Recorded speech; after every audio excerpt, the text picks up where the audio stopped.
Bronchial asthma की fast revise class में आपका स्वागत है।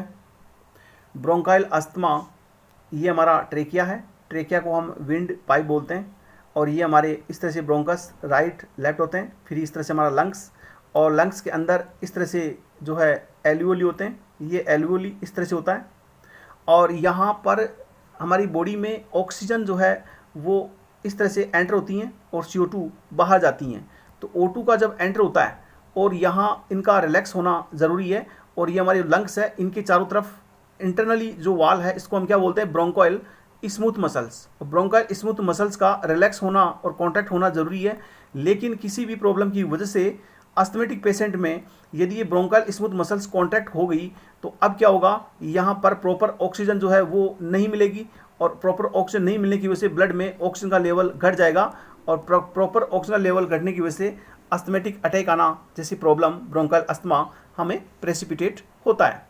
और इसके लिए जो ड्रग देते हैं उन ड्रग को यदि हम देखें तो हमारी बॉडी में देखो मास्ट सेल होती हैं और मास्ट सेल के अंदर हिस्टामिन होता है और ल्यूकोट्रेंट होता है और एक जो है PAF प्लेट एक्टिवेटिंग फैक्टर होता है।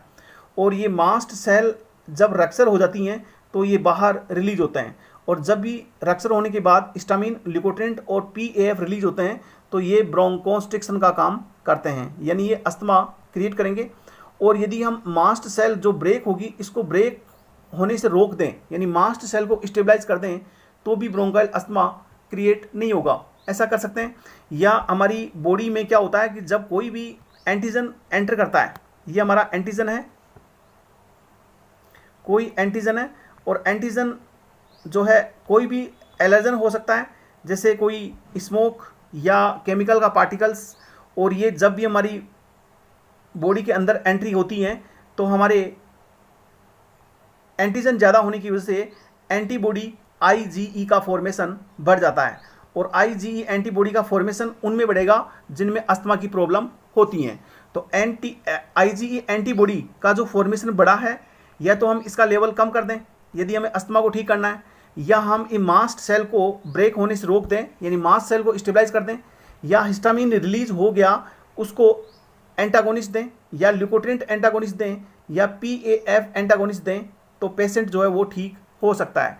या हम कह सकते हैं कि इसके अलावा एक और होता है हमारी सेल मेम्ब्रेन से फास्फोलाइपेज A2 एंजाइम की प्रेजेंस में अरेक्नोइक एसिड का फॉर्मेशन होता है।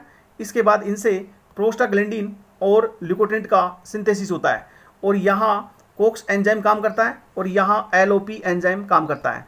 तो हम यहाँ फास्फोलाइपेज A2 एंजाइम को इनहिबिट कर दें बाय स्टेरॉइड ड्रग के द्वारा, तो यहाँ पर क्या होगा, प्रोस्टाग्लैंडिन और LT सिंथेसिस नहीं होगा। या हम कर सकते हैं कि लोप एंजाइम को इनहिबिट कर दें, या हम कह सकते हैं कि ल्यूकोट्रेंट जिस रिसेप्टर पर बाइंड होगा LTB4C4D4 वहाँ पर इनको एंटागोनिस्ट या रिसेप्टर सिंथेसिस एंटागोनिस्ट दें, तो ये ब्रोंकाइल अस्थमा ठीक हो सकता है। तो हम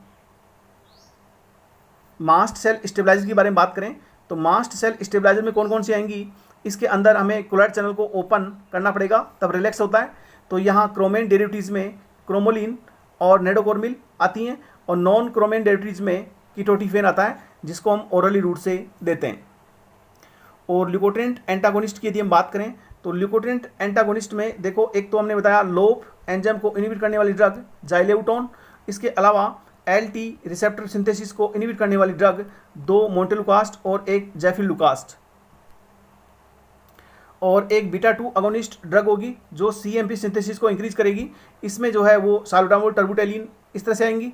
और एंटी कोलिनर्जिक ड्रग में इप्राट्रोपियम और टाइटोपियम ब्रोमाइड, ये anti cholinergic anti asthmatic drug होती हैं।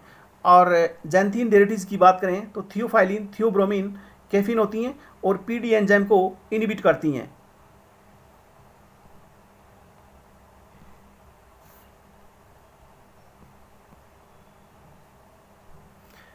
और इनको यूज करते हैं हम asthma and COPD, chronic obstructive pulmonary disease में। और यहाँ IgE एंटीबॉडीज़ को यदि हमें इनहिबिट करना है तो हम कौन सी ड्रग देते हैं, इसके लिए हम ओमालीजुमाब ड्रग देते हैं। देखो ओमाली, ओमलाट, ऑमलेट के नाम से याद करो, भाई ऑमलेट जो है वो किससे बनती है? एग से, अंडे से बनती है। तो इस तरह से याद करो कि ऑमलेट जो है वो किससे बनती है? एग से। तो IgE एंटीबॉडीज़ के अगेंस्ट में काम करने वाली ड्रग कौन सी होगी? ओमालीजुमाब। जबकि पोटेशियम चैनल के अगेंस्ट में काम करने वाली ड्रग कौन सी होगी? क्रोमालीकेम। क्रोमालीकेम।